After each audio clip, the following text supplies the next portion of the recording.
two senior researchers from across Europe. Marco Cozzini, he's a senior researcher at EUREC Research. He is involved in various European research projects focused on sustainable heating and cooling applications, especially in the district heating sector. He's coordinator of the HeatMind DH project. Other projects and interests include energy efficiency in industry, solar thermal, energy scenario design, and optimization. Following Markus, we're lucky to have Markus Lindahl, who works at the Swedish Research Institute at Rice for 17 years and focuses research on analysis projects related to heat pumps on district heating with focus on energy efficiency, grid flexibility, and system analytics. And we're lucky to have them here today because, as many of you know, district heating has been identified as one of the key technologies that will enable Europe to transition into net zero economy. One of the reasons is that it allows us to stop using primary energy sources and use residual heat or waste heat, as you may, for energy network. The thing is, there's no one solution fits all because each network, each situation is very particular. What type of residual heat do you have? What's the temperature? Where it's located? How far away is it from the network? What's the demand of the network? When will it expand? What's the energy prices? All these things make it really unique. Each network makes it unique. Fortunately, there are some general aspects that can be replicated and we can learn from this. One of these aspects is the use of heat pumps. Heat pumps facilitate raising the temperature to the necessary situations. So this is why we are here today. And without further ado, I would like to give the floor to Marco to let us know how in the HeatMind DH project, we're looking at residual heat and the use of heat pumps. Thank you a lot, Ich wollte mir Emilia. das mal ansehen mit dem Heat. Sorry, do you hear me? Yes. Wärmepumpe-Ding. Okay, here Johannes, you need to some mute yourself. voice in the background. Okay, thank you a lot again for the introduction. Let me switch into presentation mode. Do you see my slides in presentation mode? Yes. Okay, so yeah, as mentioned by Emilia, the knowledge exchange forum of today will be focused on heat pumps and residual heat. I will give a very, very short introduction to the project. Most of you are already familiar with that. And then today, actually, rather than focusing on specific results of the project, I will focus on the general information we are collecting. Of course, in relation with heat pumps, both in terms of the low-grade sources we are exploring, the type of heat pumps we are considering and the corresponding performances, and the cost analysis, which is something very important for us because the HeatMind DH project will deal with the preparation of investment plans for district heating systems. I will briefly mention, but just invoice some of the cases at the very beginning. So just a short recap about the project. The project deals about low-grade heat mapping for the preparation of investment plans for efficient district heating. So the target is to make 8 district heating case studies compliant with the efficient district heating requirements in a 10 years framework. So considering the requirements of 2035 from the Energy Efficiency Directive.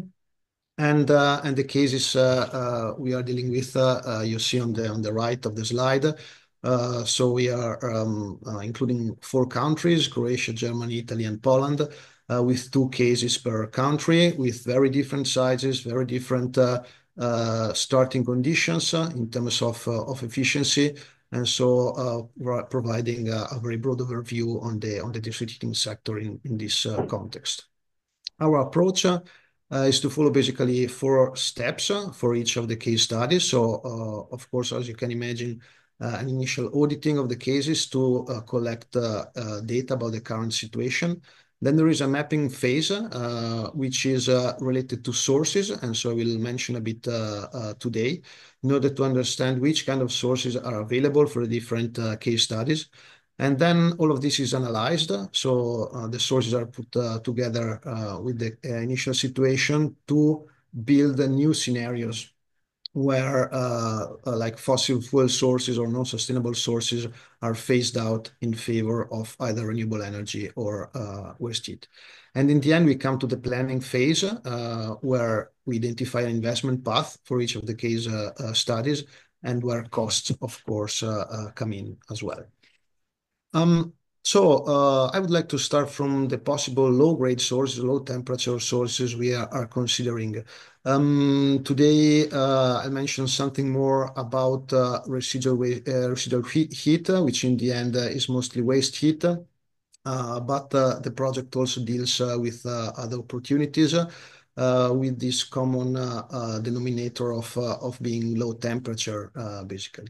So here you see the list we are comparing, we are considering. Ground source, that's of course also possibly high temperature in principle, depending on the local conditions, but we focus mostly on shallow applications, not too deep, even though some of our partners are considering deep cases as well. Water bodies, which means, for example, rivers, wastewater treatment plants and sewages, which again can be considered a renewable source. They are, of course, closely related with slightly different temperatures and, of course, different levels of easiness in terms of connection. And finally, air, mostly as a comparison, and because the let's say cost of air heat pumps can be competitive in some cases. Of course, air source is a tricky source, in my opinion, for district heating, because air is available everywhere, and so the question arises whether district heating can compete against individual heat pump solutions based on air. And it's quite far from obvious due to the additional cost involved in district heating. Nevertheless, air is being considered by some of our cases, at least as a complement to reach the requirements, and we want to have a comparison on that as well. You see at the end of the list solar thermal as well. That's typically not coupled to heat pumps, and that's not maybe really low temperature always, but of course depends on which temperatures you choose to operate. And again, this is a case considering one of our case studies, and so it's anyway an important boundary condition for us. Concerning waste heat, we distinguish between two broad classes. So industrial waste heat, which of course is again also possibly high temperature, but even in the case of high temperature industries, it can be interesting to consider low temperature sources as well.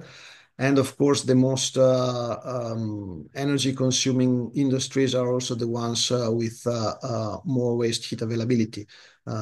So metal manufacturing industries, glass manufacturing industries are of course typically interesting to be considered, but also food production industries or wood manufacturing industries, for example, for air drying applications, can be also quite promising. And finally, there is the broad sector of what we call urban waste heat. So commercial applications quite immersed in the urban landscape, like supermarkets, hospitals, special cases like ice rinks, and the strongly emerging sector of data centers. That's maybe not really into the city center if they are big, but it's again an interesting application at these temperatures with nowadays also quite big sizes. In the map on the right, you see one example of the way we proceed for one of our case studies, so the case study of Vukovar in Croatia. You see some stars where either supermarkets or similar applications are found.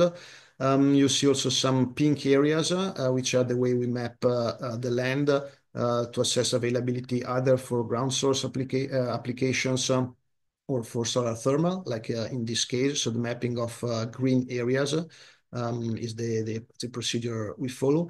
And of course, you see also in the top right a river, which is in this case is also quite interesting as well. We typically connect this with the map of the network in order to assess distances, and which is of course also an important aspect to consider for the integration of these sources into the network. And this provides our potential where we build our scenarios. Some words more about urban waste heat, which is maybe a little bit less common than other applications, and a couple of words about supermarkets, especially, which is one of the cases we are considering. Also to show you both the availability profiles, so when they are available, and also the typical involved temperatures. This is a kind of standardized analysis based on literature and combined with a specific case to calibrate some coefficients. Of course, for specific cases, one should check the local conditions. But in general, this can be rather stable, even across Europe. So at the top left, you see a typical temperature which is available as the waste heat.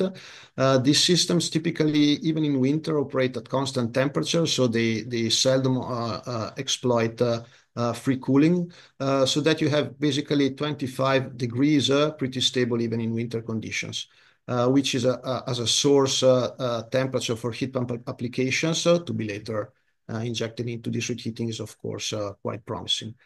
In summer, of course, you can have even higher temperatures because the dissipation of heat needs to take into account the outside temperature, so it can also be more favorable for integration. At the same time, of course, during summer, the need for the demand of district heating is lower, so the matching has to be checked.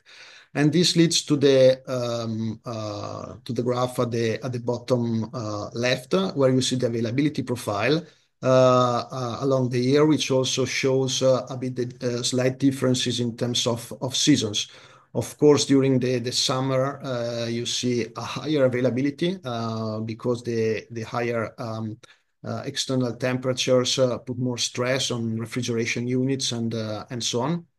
But you see that even in winter, the availability of waste heat doesn't decay too much. And there is finally also a day-night effect. This waste heat is mainly taken from refrigeration applications, so in a very practical way, the opening of the doors of fridges and so on has an impact on the consumptions. So during the day, these activities slightly increase the consumptions, and during night, consumptions are lower. And you see that in the bottom right plot. All these plots are normalized, so to provide, let's say, a value of 1 over the year. The availability in terms of absolute value of energy, let's say, typically depends on the size of the applications. So for supermarkets, you see those 750 kilowatt hours per square meter per year of low temperature waste heat. So just knowing the surface, so the floor area of the supermarket, it's possible to estimate the overall yearly waste heat potential. This is on the high end. There are similar estimates one can do for shopping malls. In that case, however, the amount of waste heat per square meter is lower because in shopping malls, the amount of surface devoted to food shops is of course smaller as well. On the other hand, the entire maybe area of the building is much bigger, so they are quite interesting anyway. So this was to provide you a flavor of the type of sources we can have. Final comparison, which is also relevant, and again, just to exemplify a bit with one of the case studies we are following, again, Vukovar. The temperature of waste heat can be much more convenient than the temperature of some renewable sources. You see on the right the plot of the air temperature for Vukovar and a sinusoidal approximation of the river temperature. There is the Danube River there, which is pretty large in terms of flow rate and availability, of course. But yeah, can be also rather cold in winter anyway. So of course, air can be pretty low temperature in winter, can be below zero, so also giving rise to possible defrosting issues on heat pumps. The river is more stable in winter, but it's again maybe just a few degrees, so even below 5 degrees. And of course, this is much less convenient than waste heat temperatures for the heat pump performance. Here you see just a quick overview of the temperatures for some of the sources, with also some, let's say, very qualitative assessment also of related aspects like investment costs and availability. Investment costs are, of course, an important issue, and they can be related also to the type of source. Again, from this point of view, you see at the bottom, waste heat applications can be quite convenient. You don't need big works either for water intake or for drilling, like in the case of ground source applications. So again, they can be convenient in two ways, both for the temperature and for the reduced amount of works you need to do. So I now come to a little bit of a heat pump survey. Let's say much of this information is taken from this report you see cited here. So the rollout of large-scale heat pumps in Germany, a very comprehensive report. I will point out just a couple of facts in terms of heat pump types. Since district heating typically involves large applications, one can focus on rather big heat pumps, so in the scale between 1 and 10 megawatts, and you see how turbo compressors are the maybe most common type of compressor when you go towards large-scale heat pumps, even though screw compressors also have a large share of the market, even around 1 megawatt. They come with different, let's say, scalability and also different flexibility levels, but in general, they are all quite very well performing. And you see, this remark that district heating, of course, is typically more into the high end, so to say. You also see that there are many machines nowadays which can provide very high temperatures. So even 100 degrees is not, so it's not impossible, it's not ruled out by these machines. Another important topic is the refrigerant type. You know that some synthetic refrigerants are being phased out because of their high global warming potential. Some new ones are popping up.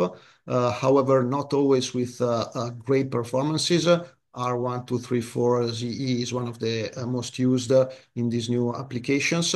But then there are also natural refrigerants like ammonia and CO2, which are pretty much used in industrial applications, and so also in big size applications with also very good performances in terms of temperature.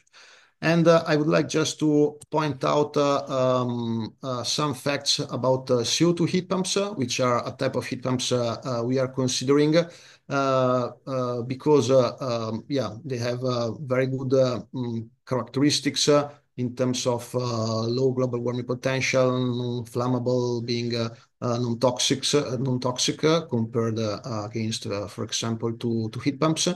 And they are quite promising in district heating applications because they are suitable to treat high temperatures and high temperature differences between the inlet and outlet on the condenser side. This can be traced back to the fact that they use transcritical cycles compared to other type of refrigerants that sit on the condenser side. There is not a phase transition which fixes the temperature, but there is like a temperature slide. This can be seen even better in this temperature entropy diagram. You see the blue curve, which let's say bounds the thermodynamic cycle. Very quick, let's say, technical overview. You see the horizontal line, blue line at the bottom, where you have the phase transition on the evaporator, stable temperature, but the let's say strong slope at the top, which corresponds to this temperature change. So in district heating applications, provided the return temperature is not too high, but this is quite achievable, this delta T can be pretty high. So just to give you some orders of magnitude, for a source at a temperature of 25 degrees, like waste heat from supermarkets, as I mentioned before, and typical sink temperatures on the district heating side, so a supply temperature of 90 degrees and a return temperature of 50 degrees, a CO2 heat pump, let's say a transcritical cycle, can outperform a subcritical cycle by about 25%, which is, of course, quite good. On the other hand, CO2 heat pumps need to operate at very high pressures, so the cost of the machine can be a bit higher. So again, of course, one needs to take into account the entire system before taking any decision. And this leads to cost considerations. Here I try to split a bit the main cost items. There is maybe too much information on this slide, but I'll try to guide you a bit through that. Also to show you a bit the kind of variability in terms of simplified parametric analysis of what the costs can be. The two main cost components are, of course, CapEx, so related to investment costs, and capital costs, related to the cost of money, as to say, and OpEx, which includes operation and maintenance, and the very important point of electricity.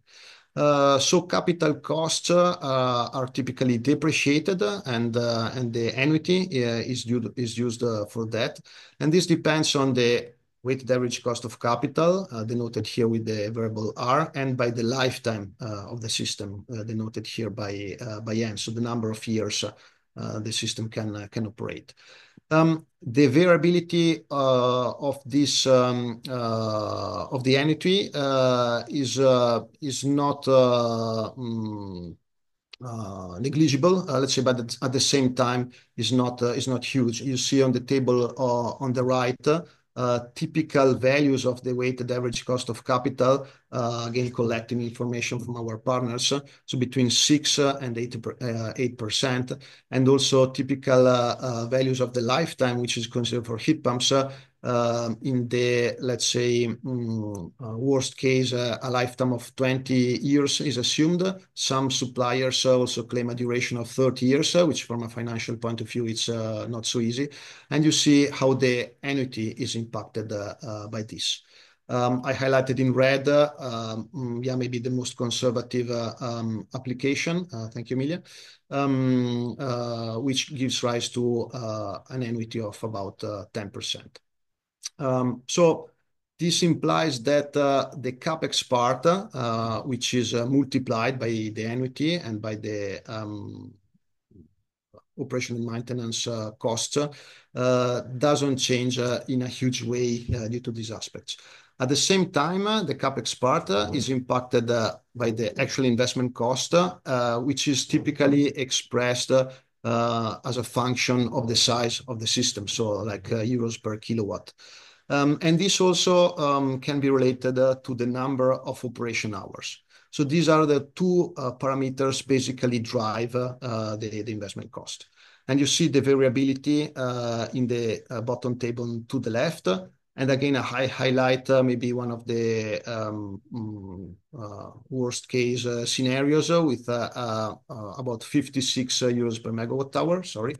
And on the right, also the electricity price impact. This is again affected by the COP. And here you see again some variability of COP values from 2.6 to 3 and some electricity values we are considering in the project. So there are surveys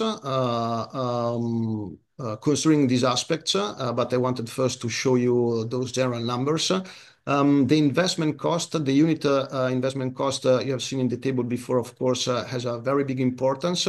You see here a survey concerning different applications. You see on the left that the ground source applications can be very costly, but waste heat is more in the order of 1,000 euros per kilowatt, as shown in the table before. And you can also see a split of costs in terms of the various components you need in a project, like the heat pump, the source, construction works, and so on. So all of this information is being collected in the project.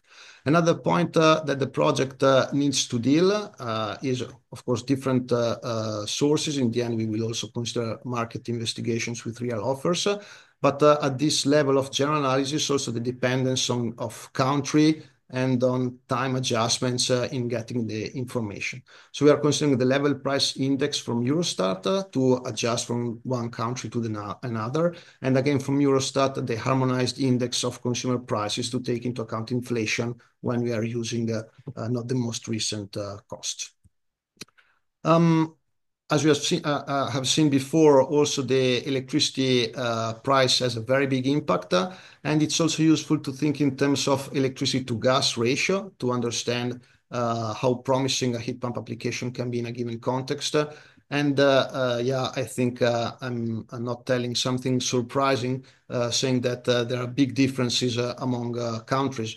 Northern countries like Finland, Sweden, and Norway have much better ratios from this point of view, but also other more southern countries like France have very good conditions. There the electricity price is not so high. Unfortunately, the big countries like Germany and Italy are not in such a favorable condition at the moment.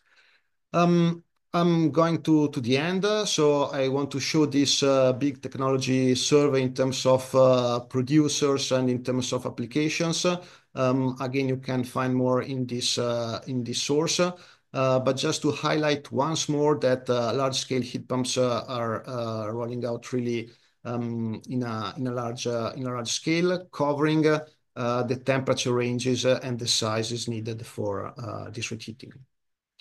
So I think this was what I wanted to say. I thank you for the attention. I mentioned flexibility and in terms of COP and types of heat pumps. And so this gives me the occasion to give the word to Markus. Thank you. In those projects. Yes, absolutely. I will try to share my screen first.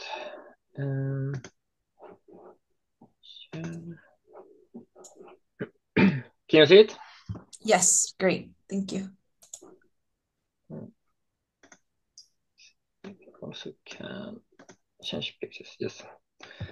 Okay, I will talk about flexibility from heat pumps in thermal grids, and it's mainly based on experience from the work we have done in one of these EIA heat pump technology annexes, Annex 57, that is very much about flexibility from heat pumps. And the annex include both heat pumps in different kind of thermal grids like district heating or district cooling, but also heat pumps in general. So if you have a heating of a building. Today I will focus on heat pumps in district heating. I don't know how much you know about these annexes, it works out like it's kind of a cooperation project within EIAs, in this case, the heat pump technologies.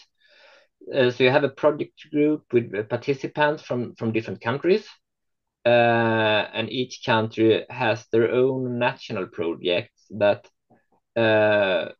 brings in their knowledge to the annex.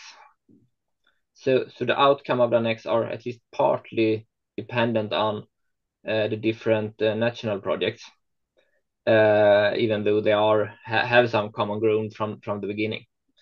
So I think it's an excellent way to exchange knowledge and to have a dissemination of your national project. It's also a quite fast way if you want to get new information in a research areas to join or to read the reports from these annexes. In Annex 57, there were 5 countries participating, led by Denmark, and then it was Sweden, Austria, Germany, and the Netherlands. So it's only European countries in this case. And talking about heat pumps in district heating grids, you can have 2 different kind of connections for the heat pumps. What we're talking mainly about today is the central heat pump, that you have a heat pump in your grid that are actually producing district heating. But you should not forget the decentralized heat pump, which many times are connected directly to a building or to a group of building, which also has a connection to a district heating grid. So you have a flexible way of using the heat pump, or when to use the heat pump and when to use the district heating. In general, you want a small temperature lift to give a high COP. So you want a high source temperature and a low sink temperature. And as Marco told quite a lot about, there is a trend for natural refrigerants due to environmental reasons, because of the low global warming potential and the F-gas regulation. So there is a trend for more and more ammonia and CO2 as refrigerants. If you look into the installed capacity of heat pumps in Europe, and I think this survey was done in 2023, you mainly find them in the Nordic countries today. Sweden has a lot of old installations. I think over 90% of the installed capacity are from the 80s or the 90s. And these units was quite large. Each unit was quite large, up to 50 megawatts, or a number of 50 megawatt heat pumps to make an even bigger installation.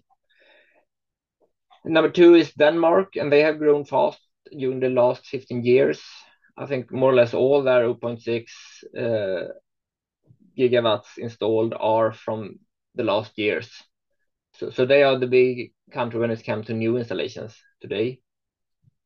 It's been a trend since the millennium that you install smaller units, maybe 1 to 10 megawatts.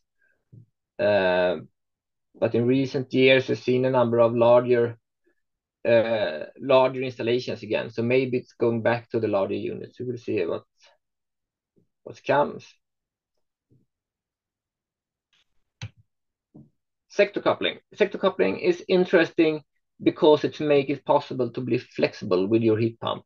So heat pumps are sector coupling units.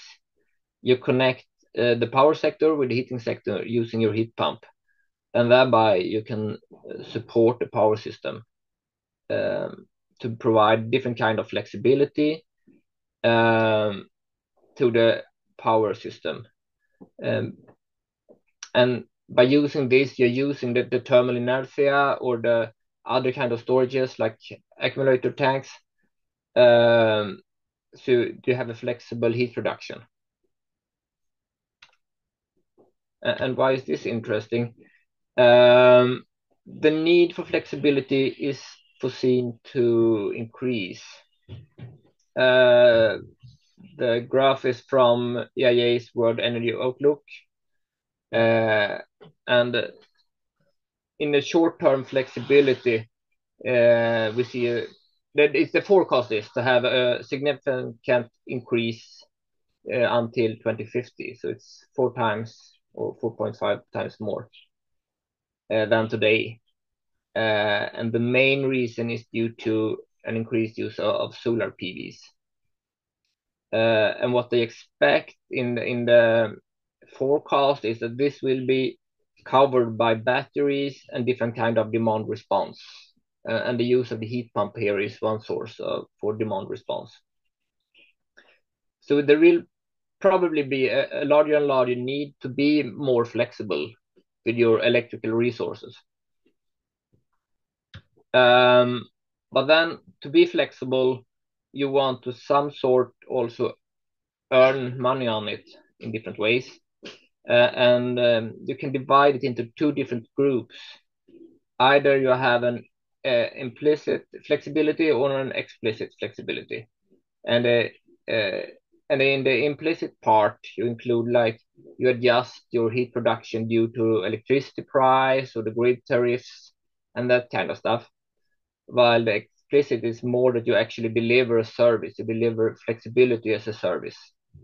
And a typical example here, maybe the most well-known, is the TSOs ancillary services to help balancing the grid and keep the frequency stable in the grid. And here you offer or send bids to be flexible with your electricity consumption, and you are activated upon calls and that get actually paid for delivering the services. There are other kind of similar markets, like the local flexibility markets that are, at least in Sweden, popping up now. They are a little bit similar, maybe not that fast. You can also have an agreement with your local grid owner to deliver flexibility if needed. What requirements should you put on your heat pump if you should use it for sector coupling and flexibility in different ways? First, it's a very large benefit if you have a connection to storage. Accumulator tanks, but you should not forget the storage that you have in the thermal inertia in the grid and the buildings connected to it. It's a benefit if the heat pump is efficient at part load operation, because you can assume it will work more on part load or in different more the ideal heat production temperatures and so on. The number of starts and stops will probably increase, so it should be able to handle that. And a little bit depending on the service you will provide, it's a benefit to have a fast reaction time. And finally, it's important that you are able to measure the electricity consumption and how to control the power uptake of your heat pump. I will show 2 examples. The first one is a little bit more traditional. It's from Stockholm, Sweden, which has a quite large district heating system today, 12 terawatt hours of heat per year. And they have a quite large mix of heat production units. So they have both heat pumps and also electric boilers. And the other end, they have combined heat and power plants, which means that they can be able to both consume electricity if the electricity prices are low, or they can produce electricity from the combined heat and power plants during periods with high electricity prices. So they have the flexibility in the production order. And then during a certain, this is not possible during all hours of the year. If it's cold, they will need to run both the heat pumps and the combined heat and power. But to a certain extent, they can choose to either run the heat pump or the combined heat and power, or a mixture of it. So at least partly they have the possibility to shift the net power export if they are actually exporting electricity or consuming electricity. The next example is from Denmark, Søndre Felding, which is a much smaller system. So it's about 740 households, including a biomass boiler that has now been complemented with 2 air-to-water heat pumps. They also have a huge buffer tank and an electric boiler. And they use them to help balancing the electric grid. So they can absorb quite a lot of green electricity when it's a lot of wind, for instance, in the grid. Or they can use the stored energy from the tank when the electricity prices are high and the supply is low.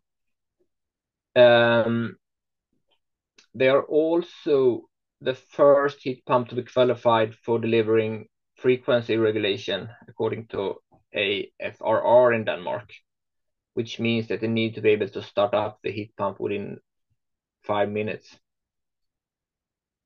And to the right, you see a graph from one of the tests they did during this qualification time.